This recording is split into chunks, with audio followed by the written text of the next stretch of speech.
अभी एक हरियाणा का वीडियो वायरल हो रहा है जिसमें कि एक डॉक्टर ने एक बच्ची के साथ अश्लील हरकत की। अश्लील हरकत ही नहीं की, उसके कपड़े उतारे और उसके साथ बहुत ही अश्लीलता से उसने संबंध बनाने की कोशिश की। आयोग है कि अश्लीलता की। इस पर वहाँ की जो महिला आयोग है के जो अध्यक्ष है रेणु भाटिया जी, वो गई और लड़की के पक्ष में बोली, डॉक्टर तो पकड़ा गया है, लेकिन उन्होंने समझाते हुए एक नर्स को बोल दिया कि अगर वो आपकी बच्ची होती तो आप पर क्या बीतता, मैं आपकी बच्ची को उसके साथ रख देता हूं, तब आपके साथ कैसा गुजरता। तो ये बात उन्होंने उस नर्स को मानवता के नाते समझाने के लिए कहा।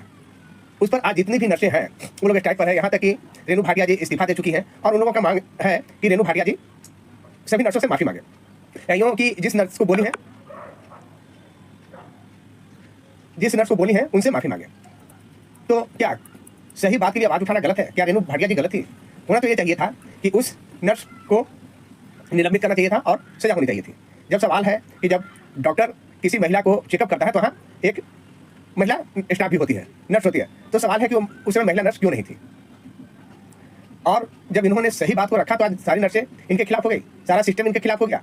ये कहाँ तक सच्चाई है? क्या सभी को रेणु भाटिया जी का इस्तीफा लेना चाहिए था, माफी मांगने के लिए दबाव बनाना चाहिए था?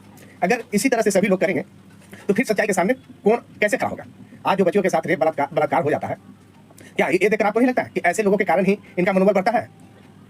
तो आज इस बुरे समय में हर इंसान को रेणु भाटिया जी के साथ होना चाहिए। रेणु भाटिया जी ने कुछ गलत नहीं किया है और नर्सों के खिलाफ ही कार्रवाई होना चाहिए। अभी एक हरियाणा का वीडियो वायरल हो रहा है जिसमें कि एक डॉक्टर ने एक बच्ची के साथ अश्लील हरकत की। अश्लील हरकत ही नहीं की, उसके कपड़े उतारे और उसके साथ बहुत ही अश्लीलता से उसने संबंध बनाने की कोशिश की। आयोग है कि अश्लीलता की। इस पर वहाँ की जो महिला आयोग है के जो अध्यक्ष है रेणु भाटिया जी, वो गई और लड़की के पक्ष में बोली, डॉक्टर तो पकड़ा गया है, लेकिन उन्होंने समझाते हुए एक नर्स को बोल दिया कि अगर वो आपकी बच्ची होती तो आप पर क्या बीतता, मैं आपकी बच्ची को उसके साथ रख देता हूं, तब आपके साथ कैसा गुजरता। तो ये बात उन्होंने उस नर्स को मानवता के नाते समझाने के लिए कहा।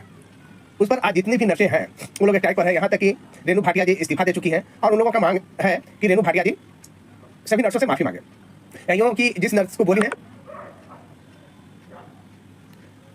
बोली है उनसे माफी मांगे। तो क्या सही बात के लिए आवाज उठाना गलत है? क्या रेणु भाटिया जी गलत थी? होना तो ये चाहिए था कि उस नर्स को निलंबित करना चाहिए था और सजा होनी चाहिए थी। जब सवाल है कि जब डॉक्टर किसी महिला को चेकअप करता है तो वहाँ एक महिला स्टाफ भी होती है, नर्स होती है, तो सवाल है कि उस समय महिला नर्स क्यों नहीं थी। और जब इन्होंने सही बात को रखा तो आज सारी नर्सें इनके खिलाफ हो गई, सारा सिस्टम इनके खिलाफ हो गया। ये कहाँ तक सच्चाई है? क्या सभी को रेणु भाटिया जी का इस्तीफा लेना चाहिए था, माफी मांगने के लिए दबाव बनाना चाहिए था? अगर इसी तरह से सभी लोग करेंगे तो फिर सच्चाई के सामने कौन कैसे खड़ा होगा? आज जो बच्चियों के साथ रेप बलात्कार हो जाता है, क्या ये देखकर आपको नहीं लगता है कि ऐसे लोगों के कारण ही इनका मनोबल बढ़ता है? तो आज इस बुरे समय में हर इंसान को रेणु भाटिया जी के साथ होना चाहिए। रेणु भाटिया जी ने कुछ गलत नहीं किया है और नर्सों के खिलाफ ही कार्रवाई होना चाहिए।